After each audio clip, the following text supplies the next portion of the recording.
போலி பல்ப் விற்ற Thanukodi Aditya auto stores நிறுவனத்திற்கு 40,000 ரூபாய் அபராதம்.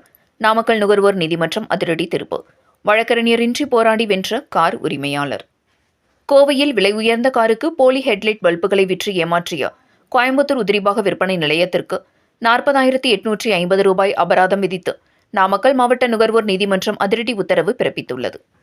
நாமக்கல் மாவட்டம் ராசகவுண்டன் புதூர் பகுதியைச் சேர்ந்த பிரபு என்பவர் தனது டொயோட்டா கொரல்லா ஆல்டிஸ் காருக்காக கோவை காந்திபுரம் நஞ்சப்பா சாலையில் உள்ள சீனிவாசன் பொன்னுசாமி, பிரமிளா ஆகியோருக்கு சொந்தமான தனுக்கோடி ஆதித்யா ஆட்டோ ஸ்டோர்ஸ் நிறுவனத்தில் கடந்த 2023ஆம் ஆண்டு மார்ச் மாதம் 2 பிலிப்ஸ் பல்புகளை வாங்கியுள்ளார்.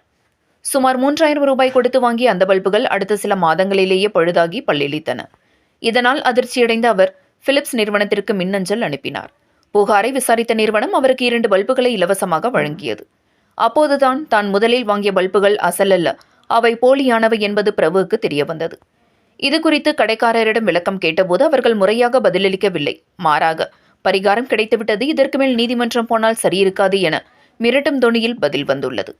இதனால் ஆவேசமடைந்த பிரபு சட்டத்தின் கதவை தட்ட முடிவு செய்தார். வழக்கறிஞர்கள் பலரும் இந்த வழக்கு நிற்காது என கைவிரித்த நிலையிலும் பிரபு மனம் தளரவில்லை. இணையதளம் மற்றும் யூடியூப் உதவியுடன் நுகர்வோர் சட்டங்களை முறையாக கற்றுக்கொண்டார். போலி பல்புகளின் அட்டைப்பெட்டி, அதிலிருந்த பார்கோட், வரி ரசீதில் இருந்த குளறுபடிகள் என அனைத்து ஆதாரங்களையும் திரட்டி வழக்கறிஞர் உதவியின்றி நாமக்கல் நுகர்வோர் நீதிமன்றத்தில் தானே வாதிட்டார்.